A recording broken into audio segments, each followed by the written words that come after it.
So I'm Jim, I'm your chair, won't go through the whole list again, but I'm involved with SCQF very proudly. I'm involved with micro-credentials for the college sector, and I'm really pleased to be chairing this session today. So today we have a workshop on micro-credentials, a national approach. I think it might be national approaches, because I think there's multiple approaches, but maybe we can bring it together to a national approach at the end. But this is obviously a really live topic here and everywhere. I think it was in Australia this week, published a national strategy on micro-credentials. So every part of the world is thinking about this this approach to bite-sized, small bite learning. It's a really dynamic question at the moment, and obviously one that's focused on trying to build a high-skill economy and deliver for our learners as we come out of COVID. So there's a lot of questions wrapped up in this one. We've got three really good, from different perspectives, three really good participants to contributors to sort of speak to us. They're going to speak for a short amount of time. So this is not sit back here, relax, 20 minutes of presentation. These are going to be short, insightful, provocative contributions designed to then let us have a conversation. So the chat function is there for those contributions. We're a group of 30, so I think we probably should try and use the chat. But if you just can't bear the chat and you want to shout at me with your raise your hand, I can see a lot of people on my screen. So if you really want to speak rather than use the chat function, I'm very happy for you to speak, and I will try and make that work. We've got plenty of time for me to make lots of mistakes chairing this, and we'll still get your contribution in. So as I say, just shout at me if you really want to speak rather than use the chat. But the chat is there and I can see it to ask questions of our participants. So at any moment, just dip in with a chat question, or if they're finished speaking and you want to speak yourself, raise your digital hand and I will try and make my way to you. So we're going to go in order that they're in the little booklet for now. We'll see how we do with that. We have Anne Cotterill from QAA, we have Sharon Drysdale, and we have Siobhan Wilson from City of Glasgow College. And we're going to ask them to speak in order for 5 minutes. And I think what we'll do is we'll have all three of them speak, as I say, and then we'll take questions at the end for the group, unless your question is so pressing it cannot wait for the end of the three contributions, and then I will come to you if it's that pressing. So Anne, can we come to you first? Anne is a quality enhancement specialist with QAA Scotland, and we're delighted to have you here, Anne. I'll hand over. If we could all go on to mute while Anne is speaking, that would be great, and I will thank you at the end. Over to you, Anne. Thank you, Jim. And according to my clock, it's just clicked over to 12 o'clock. So good afternoon, everybody. Now, Jim, you said you had plenty of time to make a mistake, but maybe I can get in there first, because I'm sure I'll make some as I go through. I think I just wanted to introduce myself in terms of my role in terms of micro-credentials. So within QAA, as part of our enhancement-led approach, we support enhancement themes, activity and project work. And this will be focused on an identified area of interest. So last year in 2021, we supported an enhancement theme collaborative cluster project on micro-credentials. And that's a cluster of a small group of HEIs working together on a particular area. And that cluster work was led by Anne Tierney and Robin Westacott from Heriot-Watt University. Now, that was a cluster project, but there was a lot of interest in that. So QAA Scotland decided that that would move into a wider enhancement theme project for the whole sector for this current academic year. And it's a 2-year project, so it goes forward to next year as well. And we've called that project Understanding Micro-Credentials and Small Qualifications in Scotland, because it's still a lot of work around understanding what they are, because this, I think, is what will come through with this session today, is that there are probably still many more questions than we have any answers for. So one of the key activities of our project was the development of the Scottish Tertiary Education Network for Micro-Credentials. So right from the start, we wanted to ensure that although the previous work had been undertaken by universities, that we were looking at colleges as well in the work that we were doing on micro-credentials. And there's about 25 people within our network. We've got representatives from universities and colleges, including Siobhan, who's in this meeting today as well. We've got student representation by Sparks, and we've also got reps from CDN, College of Scotland, University Scotland, the SCQF Partnership, SFC, SQA and Skills Development Scotland. I always struggle with those many acronyms, but I hope I got them all correct. So as I said, that's one of our key activities, is the network, which was bringing together people from all those different sectors and agencies within Scotland to talk about where are we with micro-credentials and where do we want to go. And I think the questions that have been posed to us for this afternoon are really the same questions that we are talking about and we're still grappling with. So, you know, the first question we were asked to talk about is, where do we see micro-credentials fitting in the current and future educational landscape? And I think we have micro-credentials. They're here in a range of different guises. And I think, to be fair, they're probably here to stay now. So it's very much about what do we want them to do.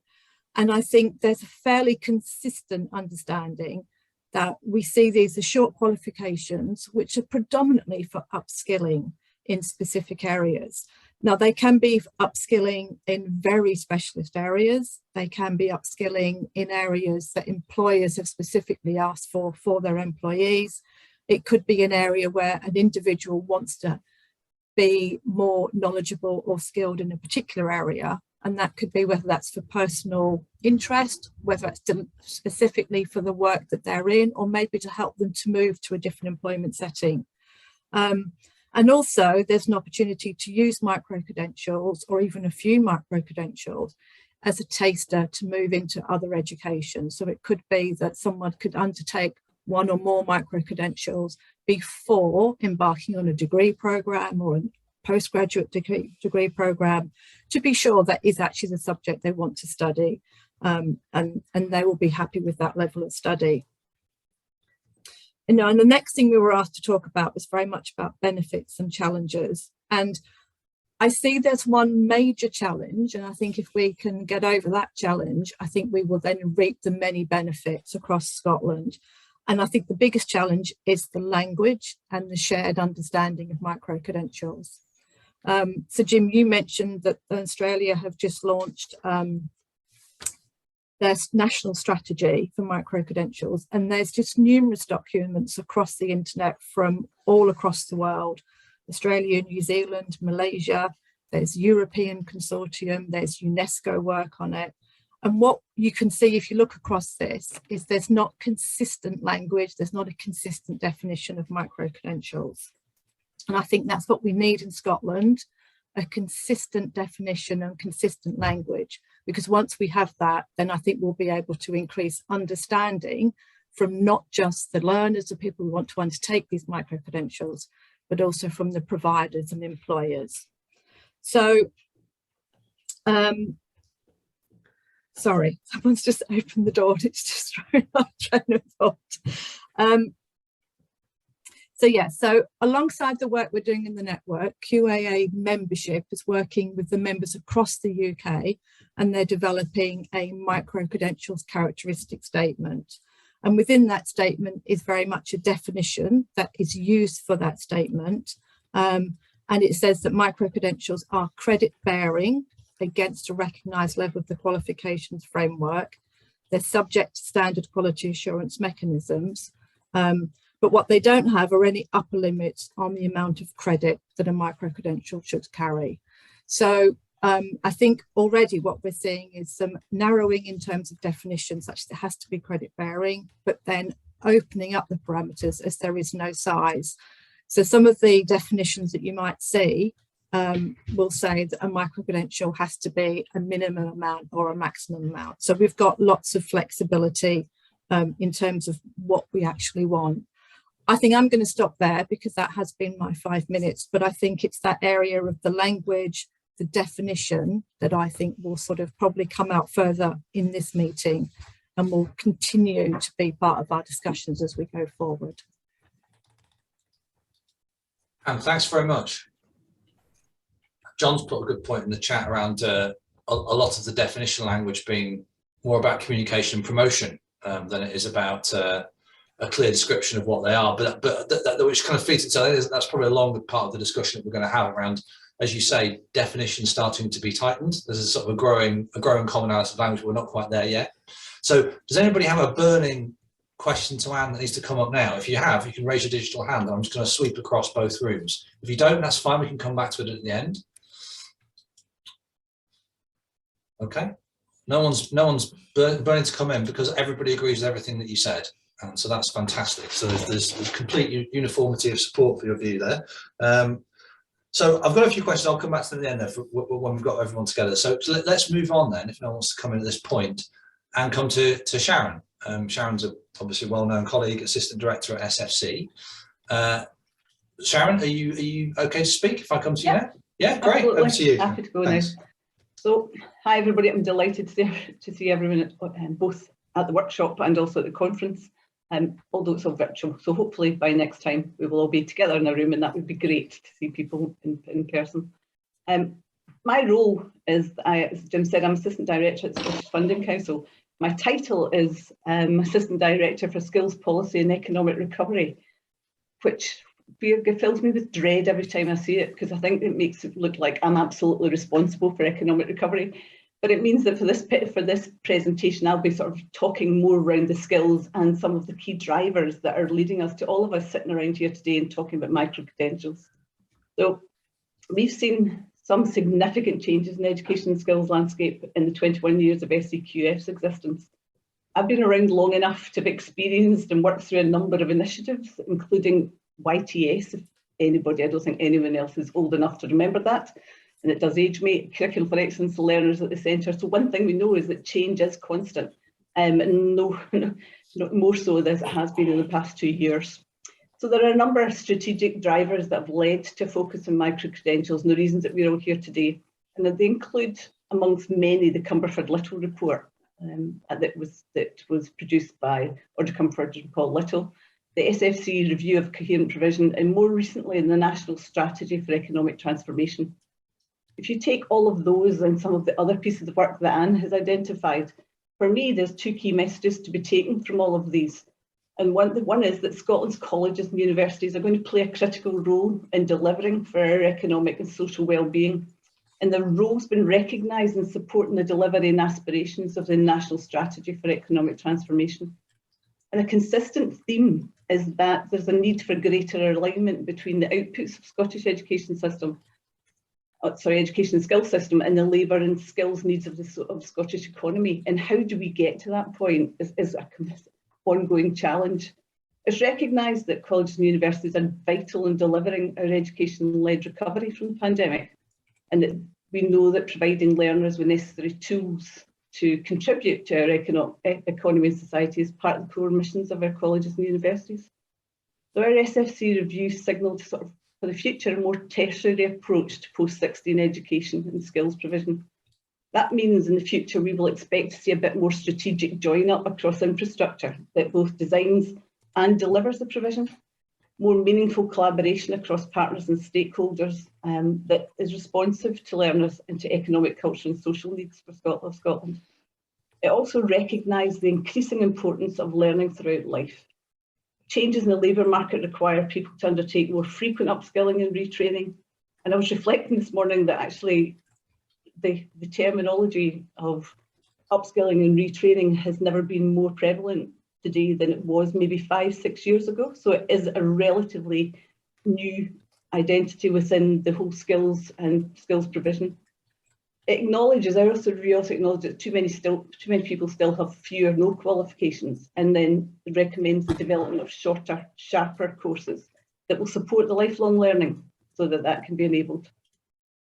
We acknowledged and built on the Cumberford-Little report and the demand for our national agencies to ensure that the sector's provision meet the needs of industry for credible and agile provision, and also that employers are demanding shorter, sharper, bite-sized learning to enable them to upskill and reskill the workforce as we're looking to a different future of skills needed within the workforce.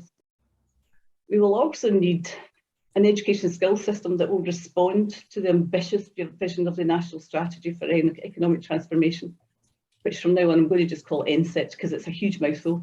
But NSET aims to ensure that people have the skills they need at every stage of their life to have rewarding careers that meet the demands of our changing economy and society. It recognises the importance of skills provision based on meeting economic need and the role of employers and sectors in helping to drive skills development. So our review in terms of what does this mean for micro-credentials? Our review recommended that we pilot a national micro-credential framework which will develop a bit more of a collaborative and cohesive approach to the development of micro-credentials, and that will also respond to both regional and national stakeholder needs and meet lifelong learning aspirations. Just a very small recommendation, probably can do it in the next 5 minutes, but we'll sort that out by the end of this presentation. We're really grateful for the expertise of our colleagues within the sector, with SCQF, QAA and Education Scotland, as we work collaboratively to try and determine what added value the national approach will provide, and then how do we pilot something that will be working incredible. We're committed to sort of flexible delivery models which support upskilling and reskilling, innovation, a bit more adaptability in the system, but also we know that we've got to maintain the quality and the consistency of our offering. So our challenge will be to continue to ensure we've got the right provision to meet the needs of learners, employers and a wider economy, not just for the jobs of today, but for jobs we don't even know that exist yet. And to do that, we're likely to need to increase flexibility and a bit more responsiveness. The benefits of adopting a sort of national approach to micro-credentials, we know already that there's an appetite for this type of provision from both employers and individuals in the upskilling and retraining opportunity. Over the last 2 years, we've been delivering and developing with the sector's National Transition Training Fund provision with the universities around micro-credentials offer.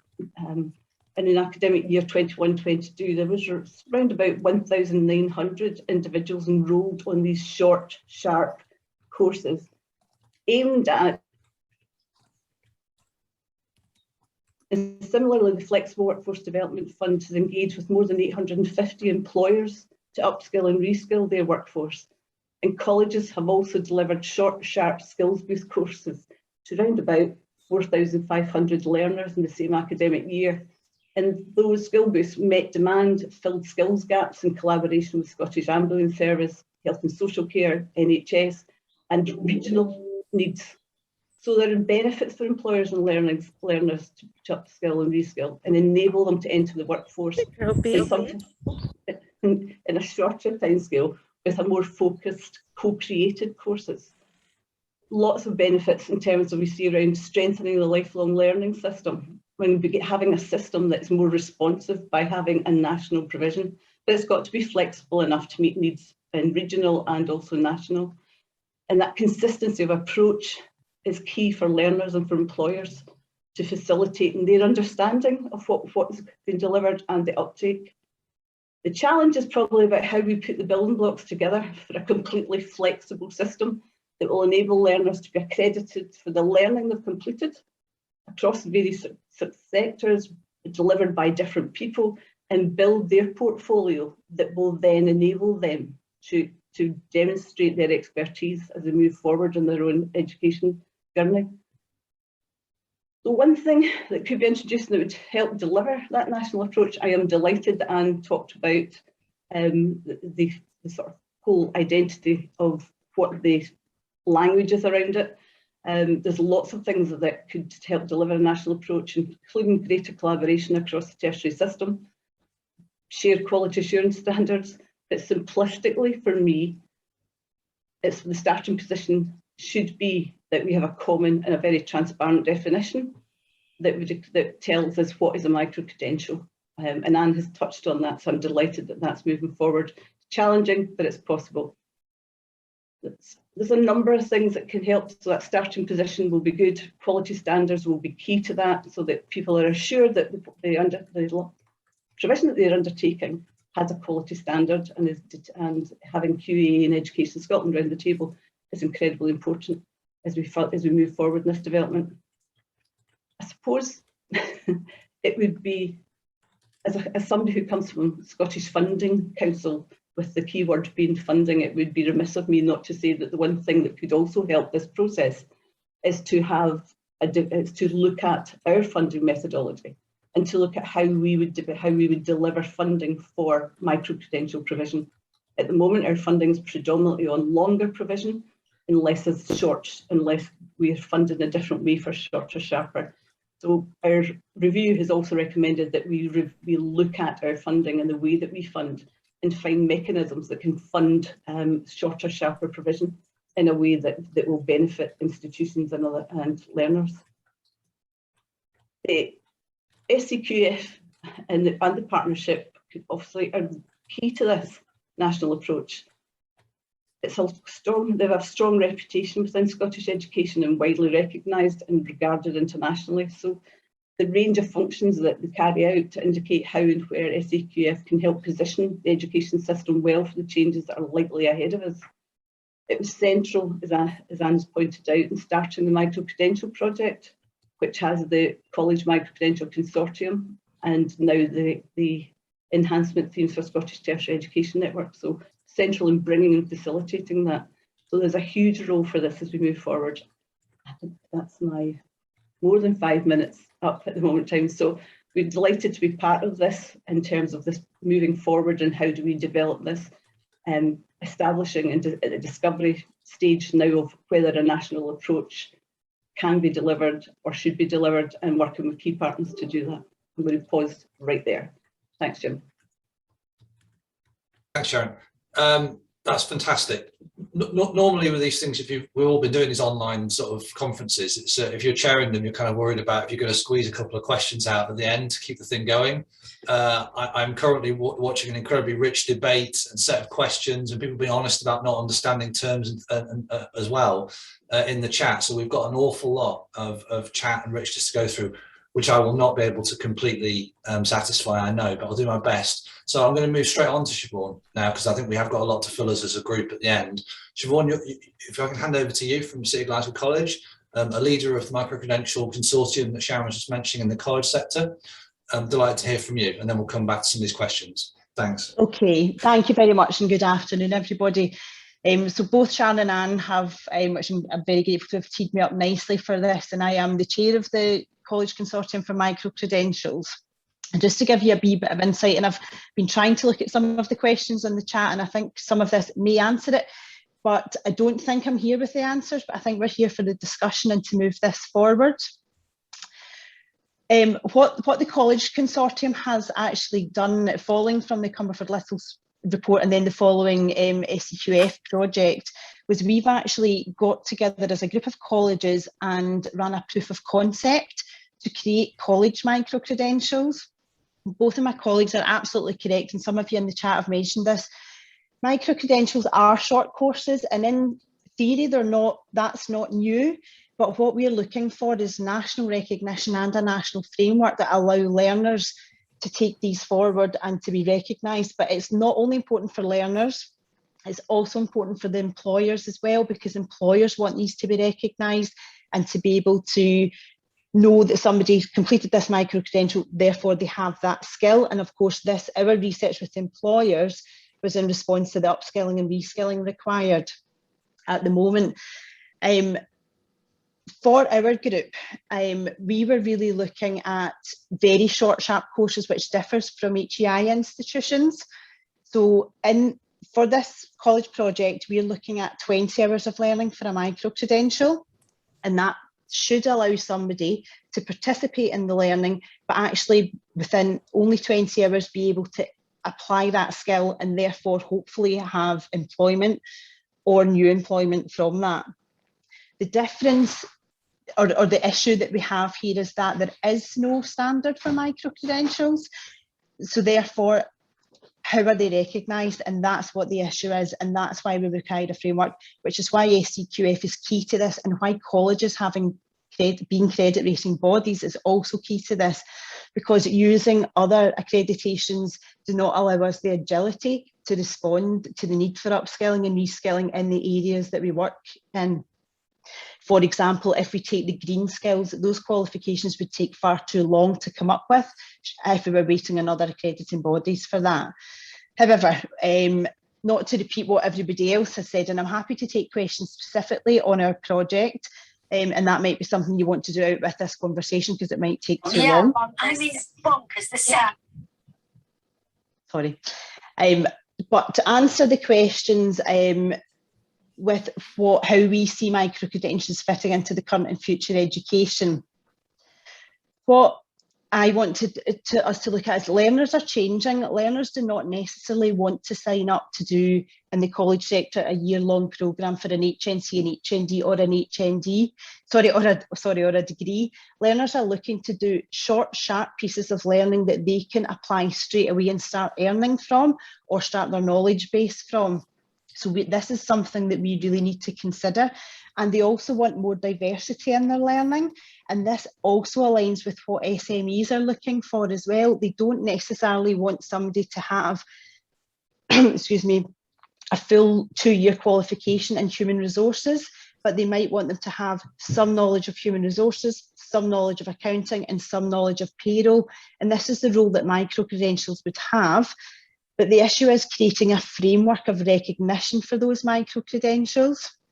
And Sheila Dunn's on the call here, and she explains that excellently, where she talks about having a climbing frame as a framework. So if we look at depth and breadth, so yes, you may want to go up the SCQF level and increase your knowledge in a subject, but you also want to go across and expand your knowledge into different areas.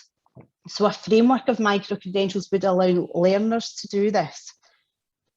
The challenge around this is about what is a micro-credential and what does it mean, and for the whole tertiary education sector to be able to have a shared understanding of this and for them to be transferable, which is also where the recognition of prior learning comes in and how that's recognised. But of course, there's a huge challenge with quality assurance there, which is why QAA need to be so heavily involved in this. If I can refer back to Tim earlier on in the conference, he talked about the parity of esteem and the need for pathways in education. What we are working on at the moment does fit into that ambition, and it's really important that learners can see this, but we also need to recognise that not everybody wants to complete that degree programme, and often people want to learn to enable them to go into employment. However, there are many people that have started their careers in employment and have never went into education, and micro-credentials are also key for them to be able to start a pathway of education without coming out of employment completely, because for many of our learners that's not an option. And I would also just like to go back to the Cumberford-Little report and the need for upskilling and reskilling, and this has really been the driver and the catalyst for this, and also part of COVID caused a huge employer response to us asking for short, sharp qualifications. And if I can give you an example that we had last summer, we had lots of people in the hospitality industry asking us for people with barista skills, because there was a huge shortage there. We were able to put people through 2-day qualifications at the college who then went straight into employment. Now, at the time, these were not badged as micro-credentials, and I appreciate that many of you have said that micro-credentials aren't new because they're short, sharp courses, and that is true. But what we're looking for is to be able to have these as a base for people to build upon, to create bigger qualifications if that's what they want. But it's also important to give people a pathway into education and employment. Now, I hope that covers some of the things that we've talked about without repeating too much what Sharon and Anne has said. But what I would really like to take is some discussion around this, and I appreciate people have concerns around this. And I think the debate is what we need to have before we can move forward. Brilliant. Thank you. Thanks, Siobhan. Thanks so much. Thanks, Anne, Sharon, and Siobhan, so much for the contributions. And to start us off with, now, I think it was Debbie that said that she was going to ask in the chat a dozy question. Well, if you think your question was dozy, Debbie, you should see my attempts here to try and brigades the questions together for our panel are going to be really, really poor. So I'm happy to try and do it, but I'm also, as I said, very happy for people to say, I need to get in here and actually ask these people a question face to face, because there's quite a lot of views, there's quite a lot of opinions, there's quite a lot of people asking for clarity, but there are also some themes and questions. So if you'd like me to ask the panel for you, I will, but if you want to speak, just feel free to raise your hand now, and I'm happy to take any questions. We've got 20 minutes together, and we can do that way. Okay, well, while people think about direct intervention, I'm going to make, there's an obvious question, which is kind of a pattern in here, which I'm going to ask all three people, and it is very simple. As I say, very dozy of me, very simple. Who's in charge of this? There is a coherence question about we're talking about a national approach, a national system. So I want to ask each of you, if we are putting together a relatively coherent, cross-sectoral national system with recognisable and comprehensible currency, which answers questions of how long or indefinite these qualifications might stand for and be applicable, how transferable, the credit values, the cost, who is supposed to sit in the middle of it and control it? So I'm asking this as a two-parter, right? Because this is a Scottish education question. So the first one is, who do you think really is in charge of it? And the second one is, if you removed all of the constraints and you were at the birth of a new system, who or what should come together to be the driving force at the national centre of this?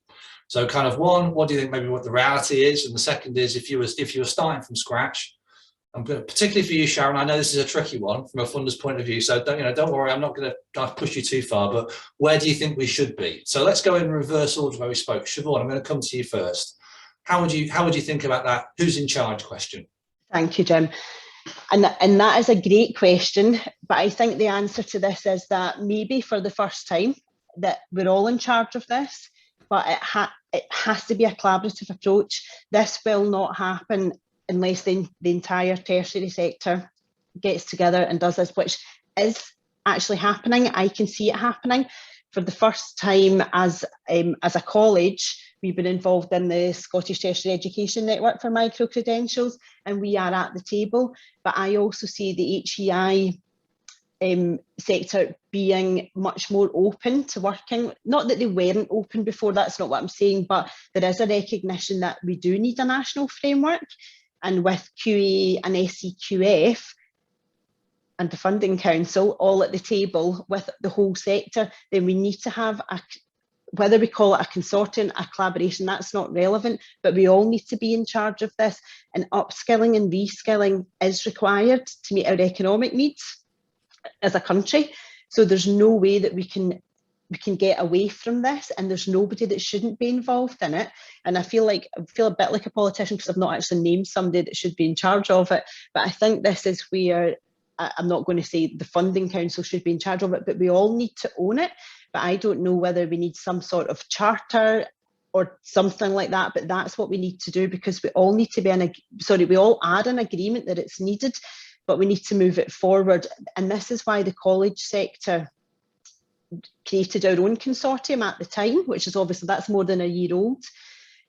But we are now talking with the HEIs, which is massively helpful. And I can, for the first time, like I said, I can see that pathway forming now.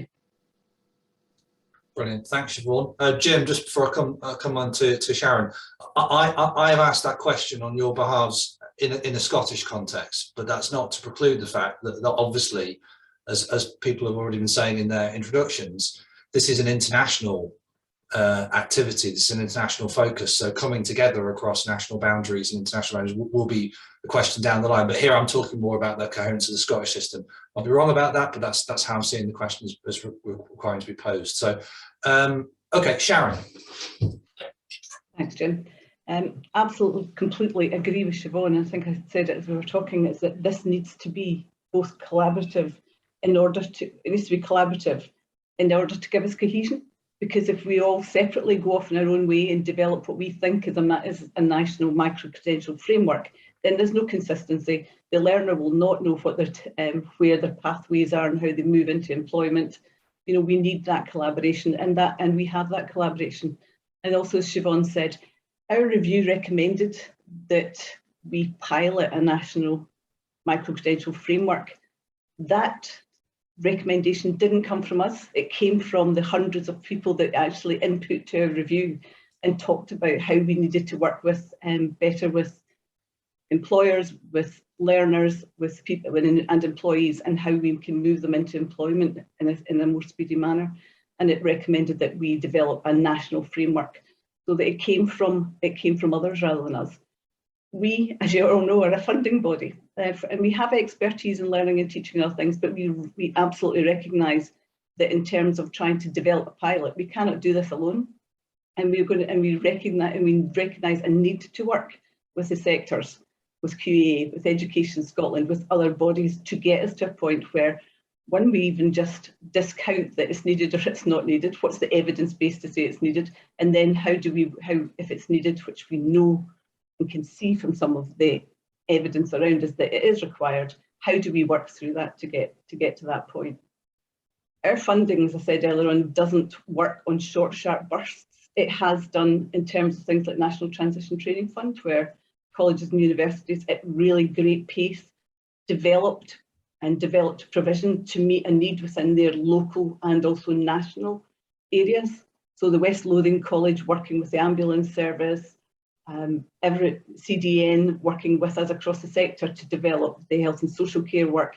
That was all looking at what is the need, how can we develop a short, sharp piece of provision that will then get people into jobs and employment sooner and quicker, and also help fill the skills gaps that were there at that time. So though that worked because it got a group of people coming together to do that work and to make sure that moved forward. But our funding was for particular projects, and we can do that. We don't have that ability all the time to do those sort of things, but we know it's needed, so we do have to review it. And I note from the comments that someone was talking about the budget and the cut budget. We need to find another word for challenging, because we're using it all the time, but we are in a really tight, really challenging budget as we move forward in terms of all of the priorities from Scottish Government landing, and how we can landing on colleges and universities, and how we deliver to all of the priorities at the same time as ensuring that the provision has currency and quality and move forward. So it is a challenging budget. We're doing our absolute best, but we were now working towards getting a 5-year budget spending review, and it's also been told that it's not looking great at this minute in time, but we're working hard to ensure that where we see the funding, this funding should be going into the colleges and universities. Government has identified that they're key to the skills needs and to moving forward. So we're working hard with government to try and increase funding for the next 5 years into colleges and universities. We just have to keep my fingers crossed. I don't know if that will answer all your questions, Jim. That's great, Sharon. I was going to pick up on Lorraine's point, but you've answered it really well. And I think what we've heard is that at least there's no new money necessarily, but at least what you're saying is the Funding Council is thinking about how it funds shorter, sharper interventions and activities and course provision at the same time as we're having this debate and thinking about the national system. So at least funding and discussion of strategy, if you like, seem to be running side by side, which I suppose is one thing we can take, which is good. So, and the work of the collaboration will help inform how we do that.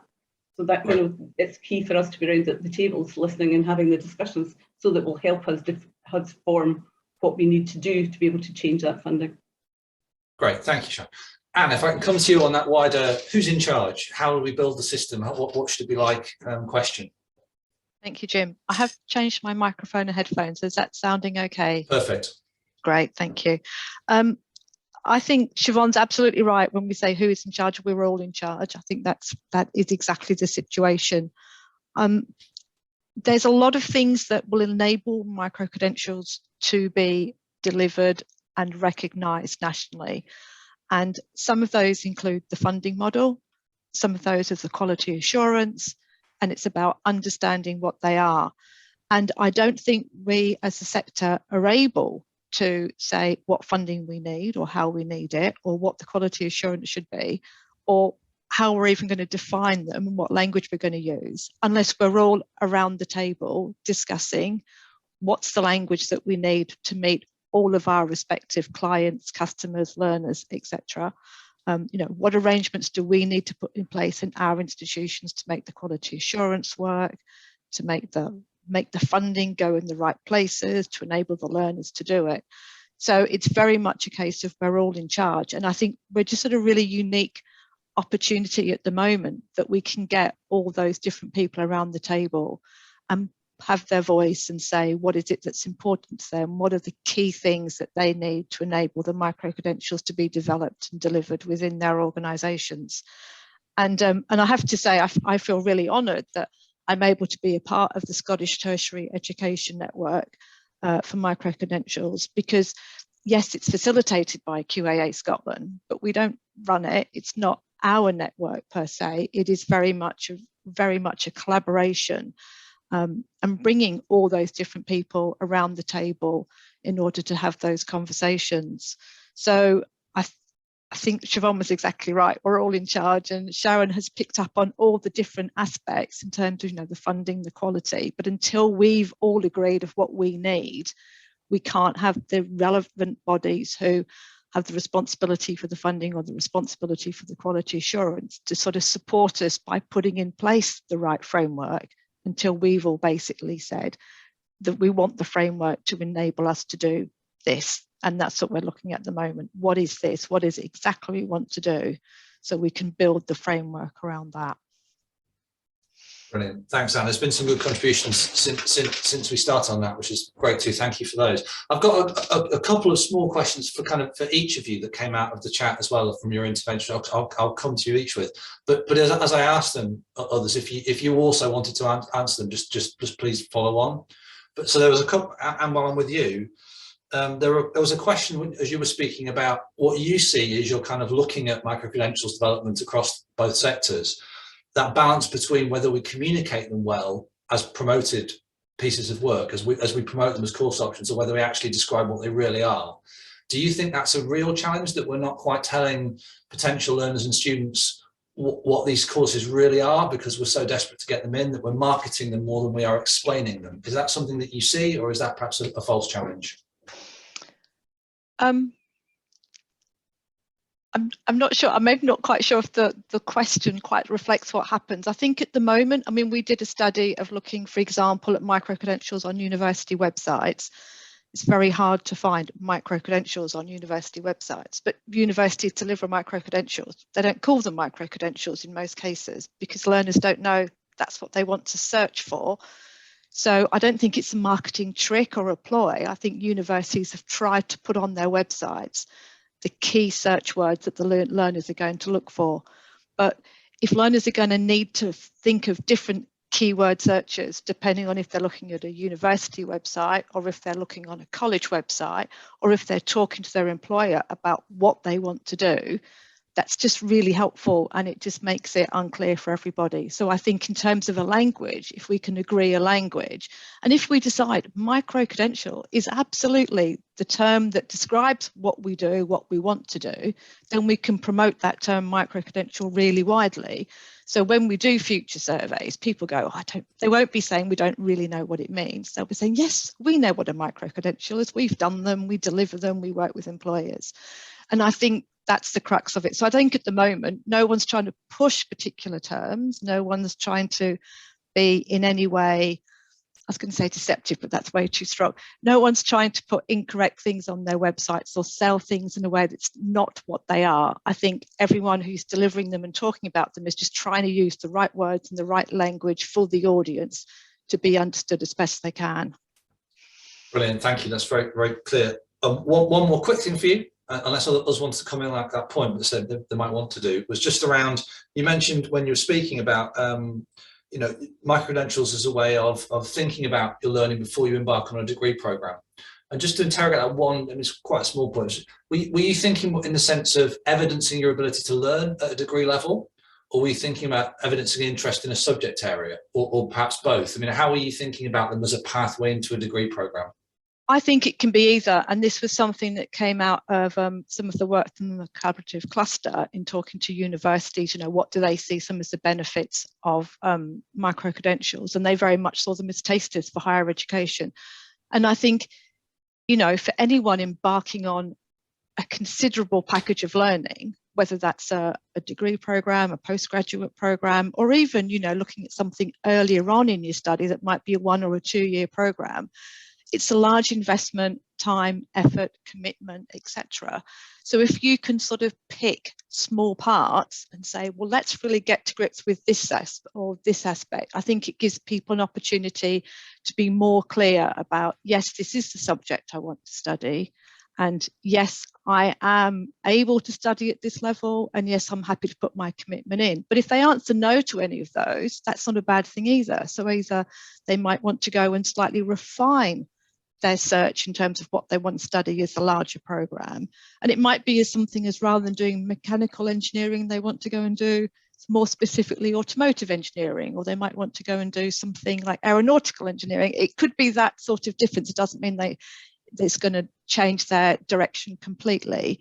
Or it might be that they embark upon a micro-credentials at a particular level of learning and find it really hard, and that's an opportunity for them to say, okay, I need to go away and do something a bit different to develop my study skills in order for me to be more effective at that level. So I do think it's both the subject and the level, the learning ability, and it will be different for different individuals. Thanks, Anne. Siobhan, could I ask the same question of you, perhaps from the college perspective, but also add into it a question that we had whilst you're here about deploying microcredentials in the school system as part of the pathway from schools into tertiary education, and whether you think that is, whether it currently or should be, one of the priority areas. So that question I had to Anne about, you know, whether it's a gateway into, from your point of view, longer term college courses, and then also how MCs are used in schools. Thank you. The gateway into longer courses, Jim, it can be, but I don't think that's all it should be. And I don't believe our consortium thinks that's all it should be either, because we are seeing learners are changing and they don't necessarily want to do an HN or a degree in a specific subject. They want to be able to pick and choose. And as we see more and more people becoming self-employed and having knowledge of different areas, but what we would like to see ultimately is a framework where people could build up, not necessarily to a full degree, but maybe up to have enough credits with national recognition across the whole sector, where they then could enter maybe into a third year of a degree or the honours year of a degree. I think that's very ambitious, but to have that, so it could be a pathway, but I would like to see micro-credentials in their own right, not for that. They should be recognised as the skill in themselves, rather than only a pathway into higher or further education. With the schools, that's not a priority for us at the moment. It's not what we're looking at, but there's no reason why it couldn't or shouldn't be. When we're looking at the SCQF levels, we are considering level 4, and we are developing level 5 and level 6, which could be delivered for senior phase. Absolutely, there's no reason why that couldn't fit in. The issue with the micro-credentials that we have currently developed is that they are only 20 hours of learning at the moment. So therefore, I don't know how practically that would fit into any sort of school provision, unless it could be what we call a suite of micro-credentials, which is like a subject areas put together with an umbrella cover of the suite. But I think the whole issue with, I'm going to do this, although I hate it, micro-credentials, is that they need to be flexible and agile, and they need to work for people that don't have a pathway laid out for themselves already. There is, and I believe there will always be a place for the HNDs and degrees in specific subject areas, but this is about flexibility and what people study, or learn, I should say, rather than study, because obviously we're looking at developing skills. So I hope that answers that, Jim. I don't think it's solely a pathway, but I think it has to be a pathway. Right. No, thank you, Siobhan. I think that's great. That's really useful. Sharon, if I can come to you with a question and a half, maybe two questions, really, just in conclusion to you, and then that'll leave us with a few minutes for people to tell me that I've missed things or to come in themselves before we close. So the first one was you referenced NSET, Sharon, and the national strategy, obviously, on economic transformation. And to be clear, is it your sense and understanding that there is an expectation that micro-credentials will be part of the tertiary system's response to NSET? That expectation exists and is there and is part of the sort of strategic intent, because obviously that's a big driver to this system to sort of start aligning. So that was the first one. And then really the second one was a question that's been put in the chat for us, which is, would it be better to lay out the tertiary quality framework before we talk about an MC framework? So there was a question about the order in which we deliver strategy around rethinking quality in the tertiary system, which is obviously an ongoing piece of work that we all know about, and QAA colleagues and CDN and SFs, everybody's involved in that. But we're also, how do we layer in micro-credential introduction and growth and the rethinking the quality system? So 2 questions, one about NSET, one about horse and cart when it comes to quality and micro-credentials. I'll do the horse and cart first then. That just seems to be the back way of doing it since I saw the question coming up. So in terms of the tertiary quality framework, there's lots of work undergoing at this minute in time on that. And we see this as a parallel. So the tertiary quality framework, the new tertiary quality, will consider short courses. It will look at short courses as well in terms of how they fit into the framework. And obviously that includes micro-credentials. So that is working in parallel with the collaboration work that's looking at the micro-credential framework. So we hope that those will come together. There's enough crossover that the people in our organisation and in QAA and Education Scotland who are working on the tertiary quality framework will also be involved in the micro-credential work that's ongoing. So we see that working in parallel and actually quite good cross-referencing across in terms of the work that we're doing there. So I can see why you might think do one and then do the other. But I think working together at this stage means that you don't ever have to go back. You should be able to have it joined up at the very early stages. So in terms of that, in terms of NSET, I think if you read through the copious amounts of pages, I'm not sure you might see 1 or 2 references to micro-credentials. But actually what they did reference and acknowledge was the work of the SFC review and acknowledge that the short, sharp bursts of learning is the way forward in terms of working as out of both the COVID times, but also working to achieve a bit more coherence in the system. So they acknowledge that. Falling out of NSET is the Future Skills Action Plan. So yet another acronym, so many acronyms in my title and under the work that I do, but the Future Skills Action Plan is specifically, one of the missions specifically looks at lifelong learning. So how do we get lifelong learning? It's short bursts of education, building up provision as we move forward. And part of that work will review what's already in place. So things like individual training accounts, they'll be reviewing the individual training accounts. They're reviewing both National Transition Training Fund programmes that have been delivered to date and the Young Person's Guarantee. And there's also a review underway of the Flexible Workforce Development Fund to try and identify what the good parts, what we learned from all of it, what learning can we take forward in this, and what that can be done. So although you might not see too many absolute out there micro-credential used, they're talking about shorter, sharper, more flexible, agile learning opportunities throughout lifelong learning to be taken forward. Does that answer your question, Jim? It does, thank you. And that's great, Sharon.